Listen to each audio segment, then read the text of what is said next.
meio deles. No meio deles. Apresentou-se Jesus no meio deles e disse-lhes: paz seja convosco. Privilégio para mim nesta noite repetir para todos que a vitória continua sendo nossa, pelo sangue de Jesus. Enquanto estamos de pé, por favor, queiram abrir sua Bíblia no livro de Juízes, no capítulo 1. E enquanto encontram, quero externar uma palavra de profundo agradecimento a Deus pelo privilégio de poder voltar a estar aqui com os amados irmãos e particularmente, especialmente uma escola bíblica, agora a 29ª. Graças a Deus pela vida do apóstolo Uriel, pela gentileza também de seu convite e pelas bênçãos que o Senhor Deus tem otorgado a este povo. Povo que sabe o que quer, que sabe para onde vai, que sabe em quem confia e que sabe que o divino favor nos é concedido. Juízes capítulo 1, por favor, verso 11, a seguir. E dali partiu contra os moradores de Debir, e era dantes o nome de Debir Kiriat-Sefer. E disse Caleb: quem ferir em Kiriat-Sefer e a tomar, lhe darei a minha filha Axa por mulher. E tomou a Otniel, filho de Kenaz, o irmão de Caleb, mais novo do que ele, e Caleb lhe deu a sua filha Axa por mulher. E sucedeu que vindo ela a ele, o persuadiu a que pedisse um campo a seu pai. E ela se apeou do jumento saltando, e Caleb lhe disse: que é o que tens? E ela lhe disse: dá-me uma benção, dá-me uma benção. Em outras versões está escrito: dá-me um presente. E há uma versão que diz: dá-me um favor. Um favor. Dá-me uma benção, pois me deste uma terra seca, dá-me também fontes de águas. E Caleb lhe deu as fontes superiores e as fontes inferiores. Quantos podem glorificar o nome do Senhor por esta palavra? Eu quero lhes pedir a especial gentileza de tomar o seu assento.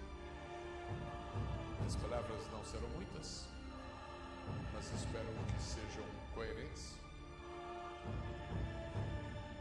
A história é conhecida e não quero me reportar a ela com desdobramentos.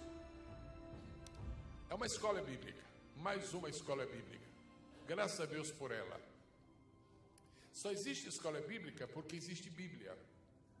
Só existe Bíblia porque existe Deus. E como Deus é eterno, as escolas bíblicas são permanentes. Agora, não são eternas porque só existe aqui embaixo. Não haverá escolas no céu.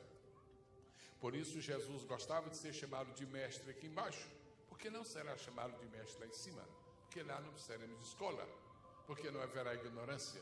Então, o tempo de escola é aqui, o tempo de escola é agora. Louvado seja o nome do Senhor.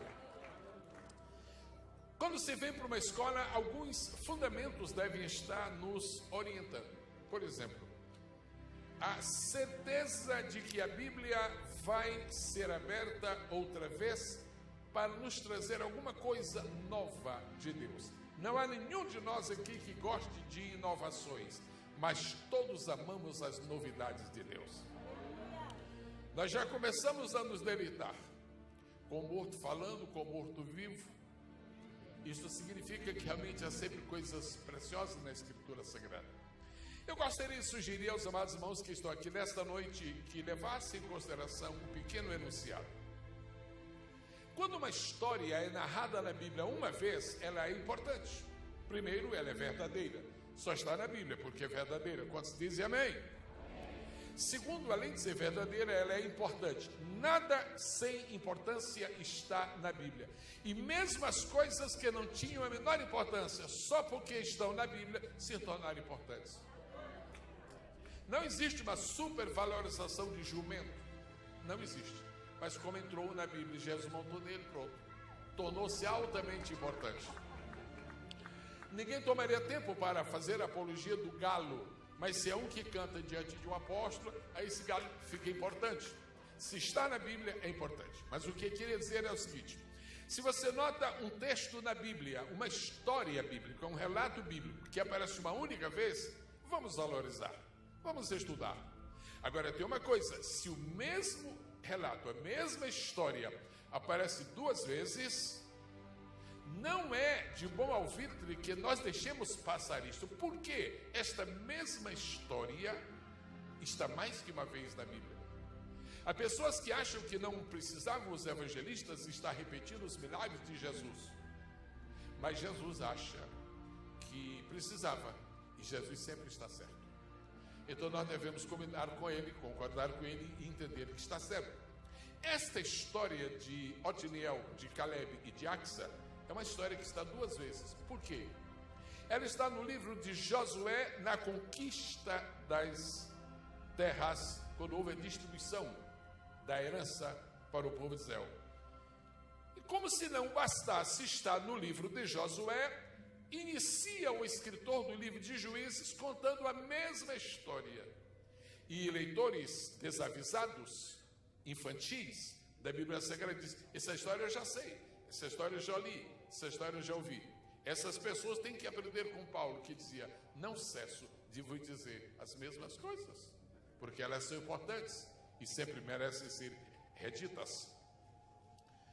A outra coisa que chama a atenção nesta noite é que quando lemos um texto da Escritura Sagrada, nunca deveremos nos esquecer, isto aqui é uma escola, nunca devemos nos esquecer de que dentro de cada porção da Bíblia, de que dentro de cada texto da Bíblia existe algo especial que um dia deve chamar a nossa atenção.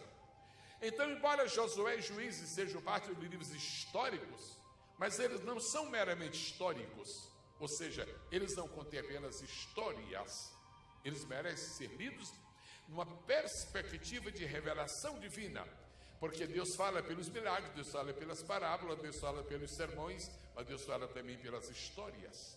Caleb estava feliz pela conquista das cidades e dos territórios inimigos, mas Kiriat Sefé ninguém conquistava.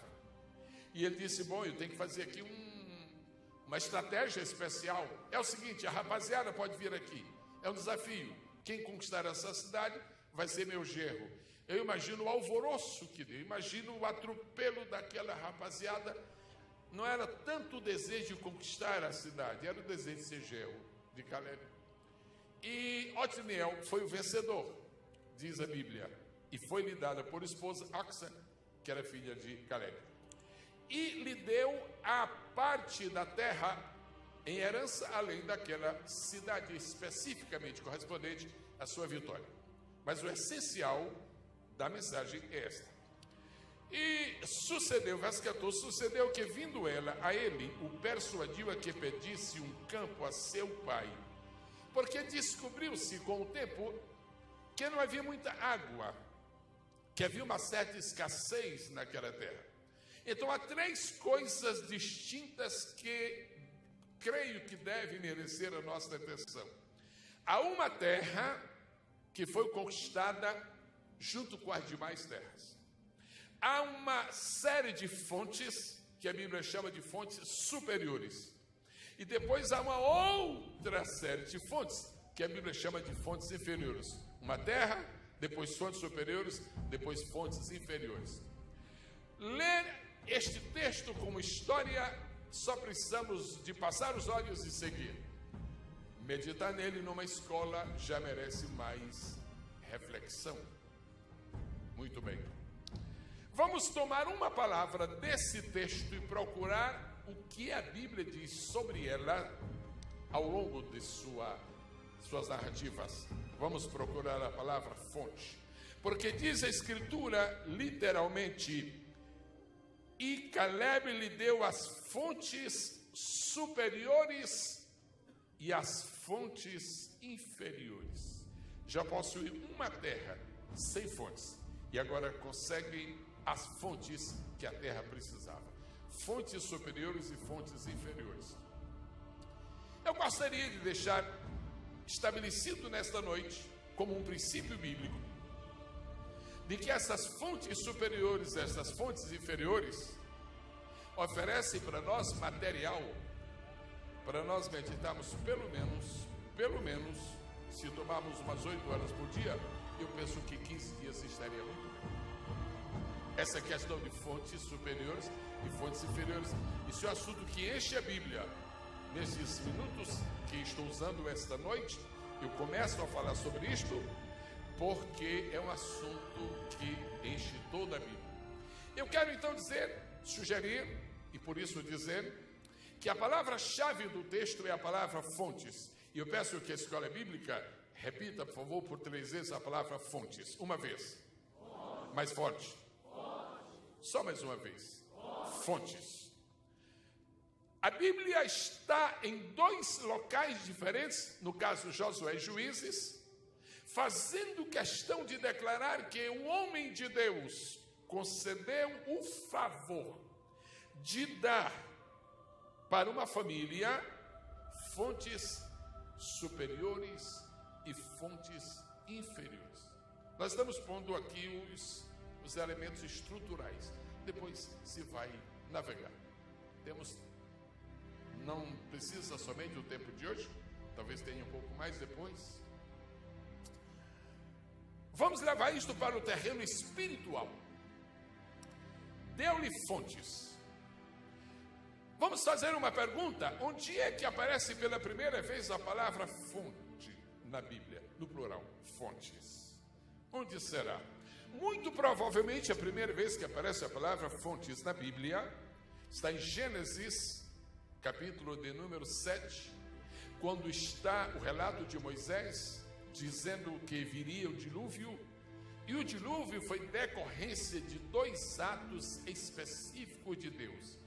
Diz a Bíblia que Deus abriu as fontes do abismo, e ninguém concebe ideia de abismo para cima.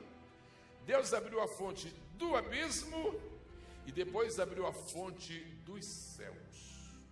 Em Gênesis capítulo 7 se lança o fundamento espiritual para Juízes capítulo 1 ou para Josué capítulo 15. Em Gênesis se estabelece o fundamento de que durante toda a Bíblia, e eu me atrevo a dizer esta noite, de Gênesis a Apocalipse, nós vamos ter que conviver com fontes superiores e com fontes inferiores. Quem começa? Deus. Deus abriu as fontes do abismo, são fontes inferiores. Mas depois Deus abriu as fontes do céu, que são fontes superiores. Deus toma esta providência. Agora vamos ter uma ideia generalizada nesta noite. Qual é a primeira porção da Bíblia que nos leva a meditar em fontes superiores e fontes inferiores? Não é ainda o tempo apropriado para desenvolver o pensamento, mas não custa nada já lançar uma luz.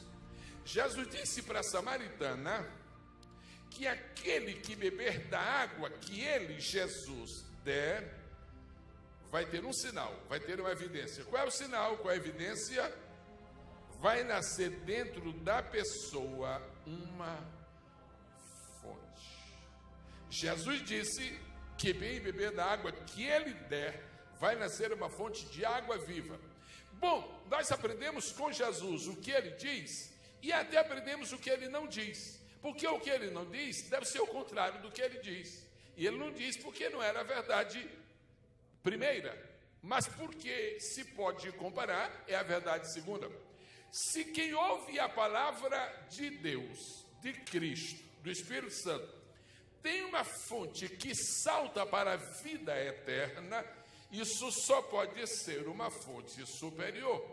E quem ouve a palavra de Satanás, que vai levá-lo para a morte, isso só pode ser o brotar de uma fonte inferior. Então nós vamos lidar em toda a Bíblia com vidas, com pessoas que estão no seu dia a dia com fontes superiores ou fontes inferiores. Vamos lá, só Gênesis esta noite, só Gênesis, porque a Bíblia é muito longa. Onde está a primeira ideia bíblica dessas fontes? Todo mundo sabe de cor. Gênesis 1 e 1. A igreja, a escola bíblica restante sem ler. Gênesis 1 e 1. 1, 2, 3. No princípio, criou Deus os céus e a terra. Aí está lançado o fundamento das fontes superiores e inferiores. No princípio criou Deus de lá vêm as fontes superiores. Os céus e daqui saem as fontes inferiores. Toda pessoa que se envolve com o céu tem fontes superiores. Toda pessoa que se envolve com a terra fica nas fontes inferiores. Por isso que existem dois tipos de crentes: o crente carnal e o crente espiritual. O que é o crente espiritual? É o que vive envolvido com as coisas do céu, fontes superiores. O que é o crente carnal? É o que vive sob a influência da terra, que são as fontes inferiores. E o que é que torna uma pessoa um grande homem de Deus? É cuidar mais das fontes superiores do que das inferiores. E o que é que torna um crente desanimado e desenchavido e sem graça? É cuidar mais das fontes inferiores do que das superiores. Agora, uma coisa interessante em Gênesis 1:1. No princípio criou Deus os céus, plural, e a terra, singular. Se os céus nos falam de fontes superiores e está no plural, e terra, que nos fala de fontes inferiores, está no singular, a notícia boa é que existem mais fontes superiores do que inferiores. Quantos podem glorificar esta noite em nome do Senhor? Ok. Gênesis capítulo 1. Agora vamos dar uma ideia panorâmica de toda a Bíblia. A Bíblia se divide em duas partes: Antigo Testamento e o Novo Testamento. No Antigo Testamento predomina a lei. No Novo Testamento predomina a graça. Lei, fontes inferiores. Graça, fontes superiores. Enquanto as pessoas estão obedecendo a lei, elas estão envolvidas com coisas temporais, com coisas perecíveis, com coisas da terra. Quando entra na graça, passa para as fontes superiores. Então a própria Bíblia é o manual das fontes superiores e inferiores. Quem só lê o Antigo Testamento fica abastecido, bebe muito. Agora as fontes ainda são inferiores. Agora quando chega no Novo Testamento, que Jesus aparece, é o seguinte: eu tenho água viva para vocês. Eu tenho água viva para vocês. Essa água viva só pode ser o quê? Fontes superiores. Bendito seja o nome do Senhor. Vamos para frente e vamos ver essas fontes. Gênesis capítulo 3. Em Gênesis capítulo 3 nós temos dois retratos muito interessantes. Não digo muito bonitos, mas muito interessantes e muitas lições. Nós temos um jardim, temos o paraíso, temos o Éden. E a primeira parte do tempo, Adão e Eva passam no paraíso. E a segunda parte do tempo, a segunda parte de sua vida, Adão e Eva passam fora do paraíso. Quando Adão e Eva estão no paraíso, estão bebendo das fontes superiores. Quando deixam o paraíso, entram para as fontes inferiores. O desviado é a pessoa que, havendo conhecido as fontes superiores, isolou a de sua vida e voltou só para as inferiores. E daí perdeu o prazer, perdeu a fé, perdeu a esperança, perdeu os dons, perdeu a bênção, perdeu a graça, perdeu tudo, porque ficou no inferior. Uma escola bíblica pode ser uma oportunidade que Deus dá para nós multiplicarmos dentro de nós as fontes superiores. Quando nós passamos para Gênesis capítulo 4, nós vamos encontrar o relato de dois homens. Gênesis capítulo 4. Abel e Caim. Caim e Abel. Ambos são filhos do mesmo pai, ambos são filhos de Adão, mas a grande diferença entre Abel e Caim, a suprema diferença, é que na hora de dar uma oferta para Deus, a oferta de Abel agradou a Deus, a de Caim não agradou a Deus. Do ponto de vista dessa temática que estamos desenvolvendo, Abel é o homem que vivia nas fontes superiores e Caim é o homem que vivia nas fontes inferiores.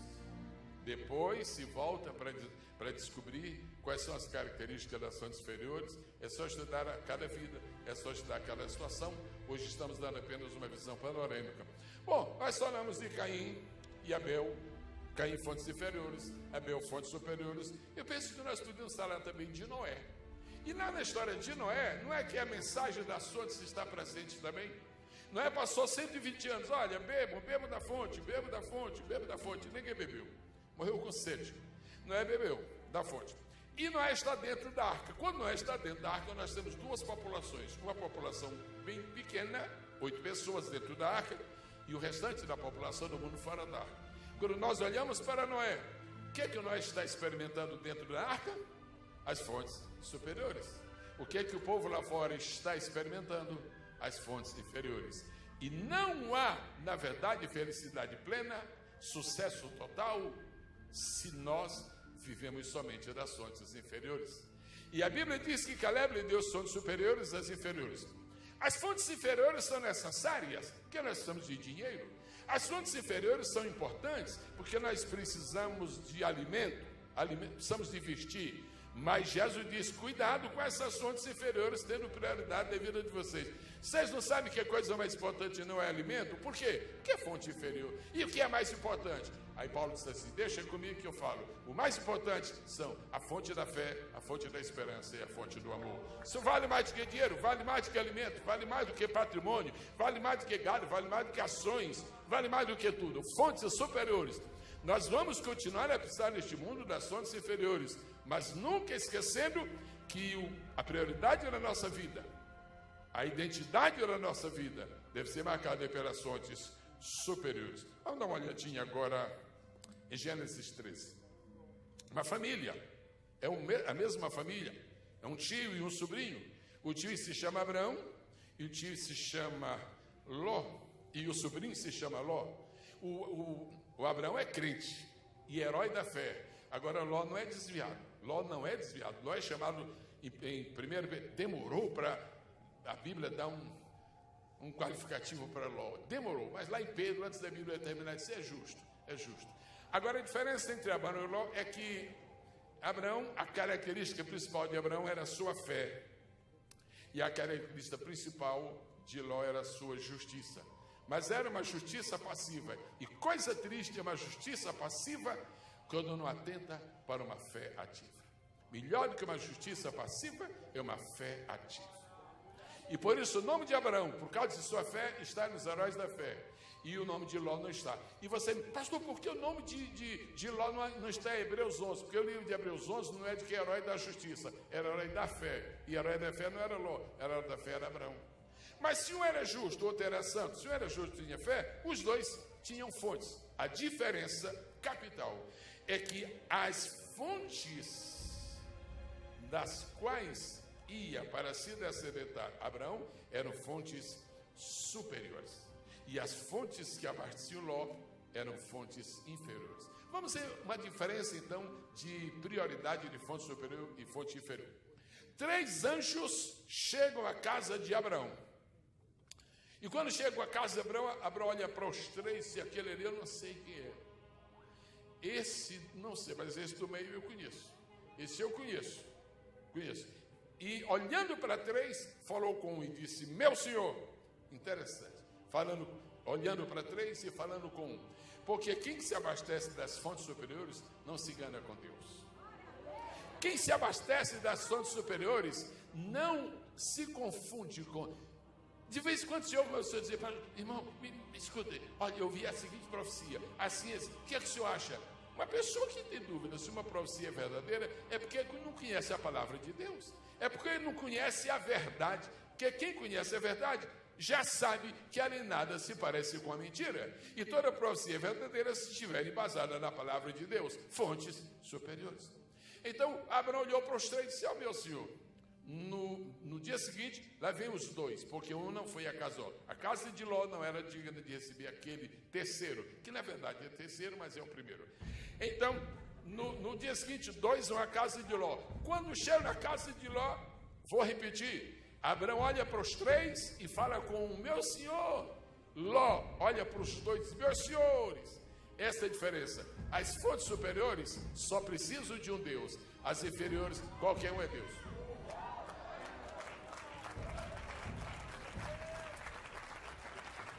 Há outra coisa interessante, fontes superiores e fontes inferiores, céus e terra, mais céu do que terra. Muito bem. A Bíblia diz que a riqueza de Abraão, olha as fontes superiores. Abraão, o que é que você tem? Olha, humildemente eu quero declarar que eu alcancei o favor de Deus. É o seguinte, eu tenho ouro. Ah, você tem ouro. O que você tem mais? Eu tenho prata. Ah, você tem prata. O que você tem mais? Eu tenho gado. Que coisa interessante. Quem vive nas fontes superiores tem ouro. Vamos lá juntos: ouro, prata e gado. Interessante. Agora pergunta: olha, você é rico? Olha, para falar a verdade, sou rico. Sou um grande fazendeiro. O que você tem? Gado. E depois, rebanho. Olha, um momentinho. E gado é uma coisa, rebanho é outra. Para mim é. Gado e rebanho. Está lá na Bíblia. Se tinha gado e tinha rebanho. Interessante, né? E o que mais você tem? O tendas. A diferença entre Abraão e Ló, o patrimônio, a riqueza de quem vive nas bênçãos superiores, ouro.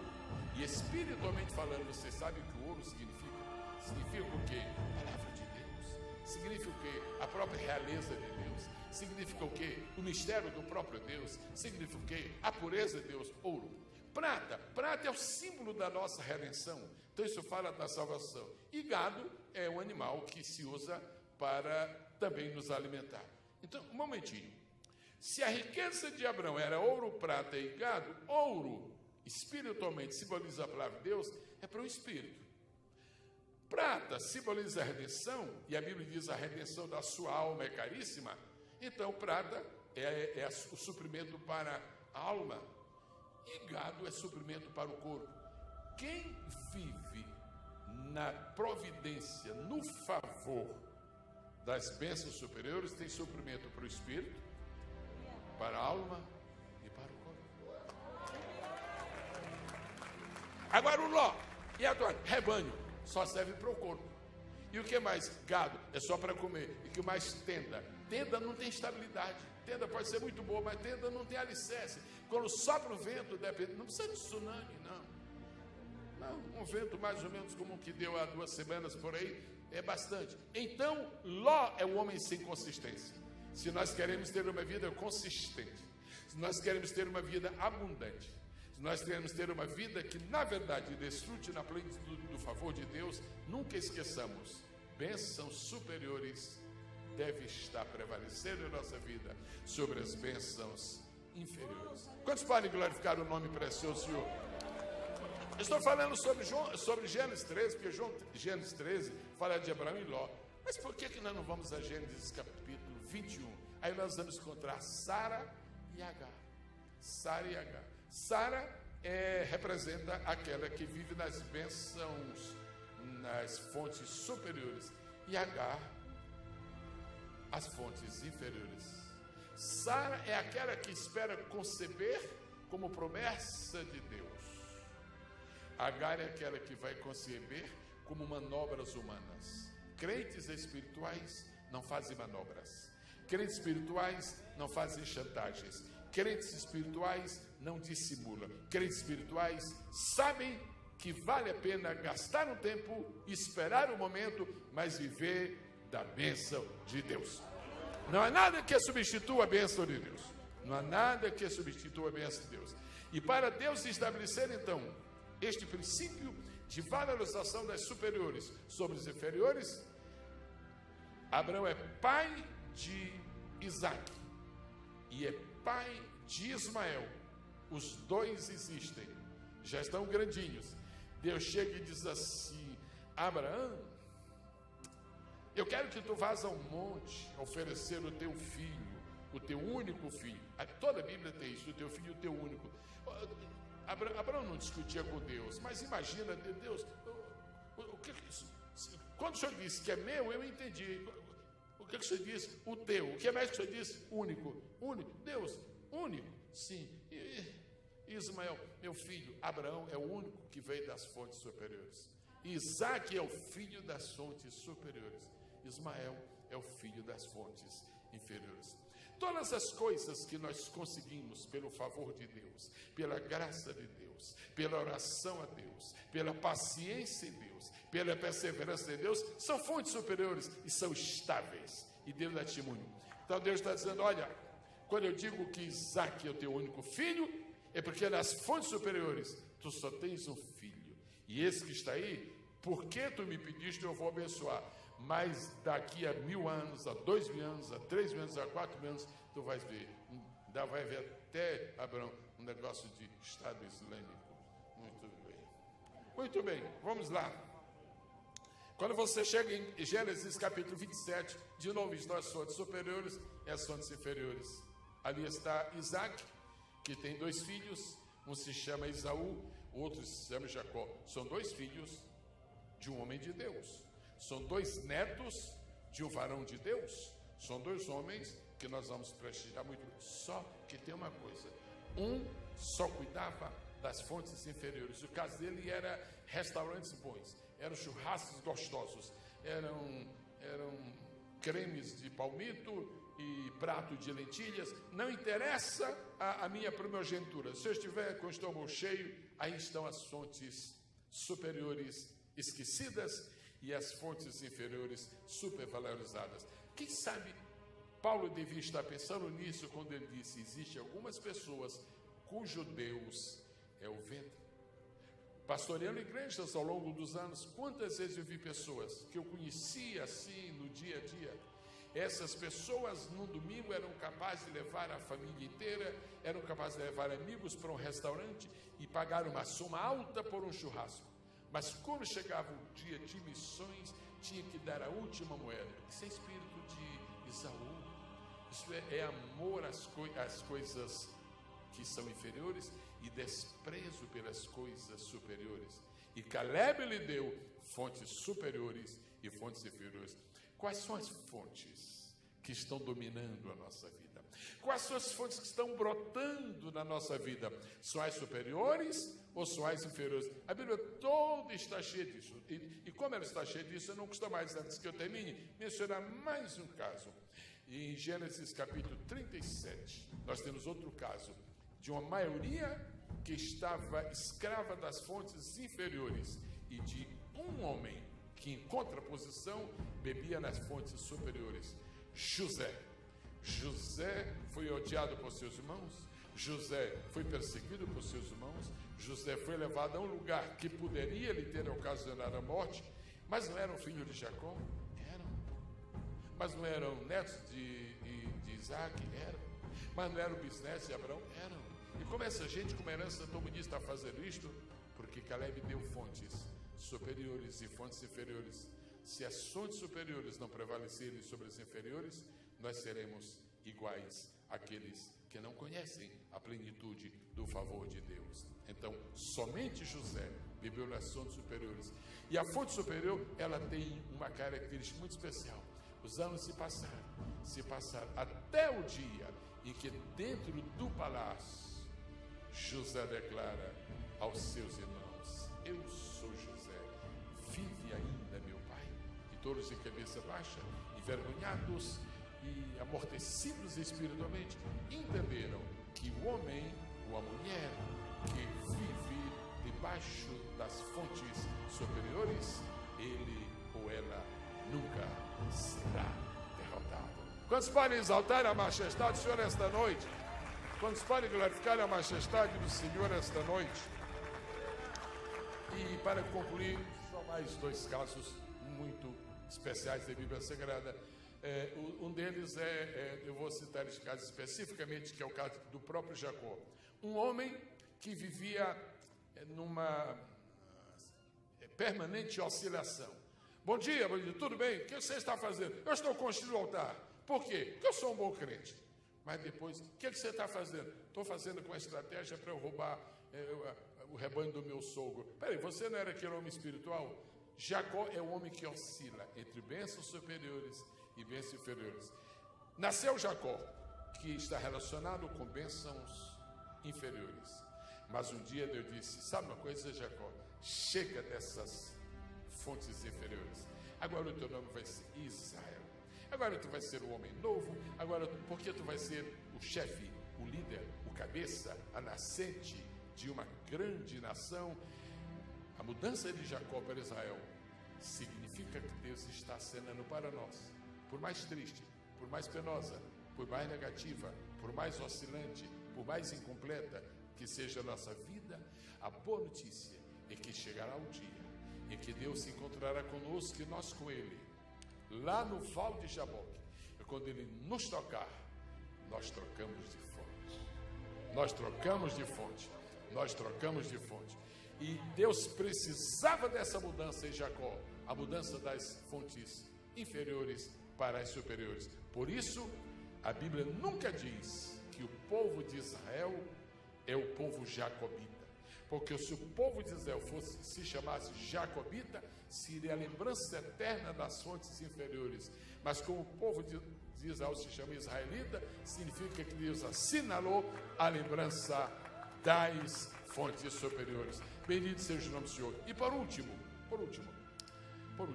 nós lemos o primeiro versículo de Gênesis. Não custa nada pensar no último versículo de Gênesis. Não custa nada. A Bíblia diz no capítulo 50 de Gênesis, para terminar o capítulo, diz: e morreu José, morreu. E foi embalsamado, E puseram um caixão no Egito. Pronto. Termina assim o livro de Gênesis, com um grande homem de Deus, com um grande príncipe do Senhor, com um homem que foi primeiro-ministro. Ele está ali. Mas, se nós compararmos o fim do primeiro livro do Antigo Testamento com o fim do primeiro livro do Novo Testamento, nós veremos a diferença. Gênesis 50, José está morto. Mateus 28, Jesus está vivo. Gênesis 50, José está embalsamado.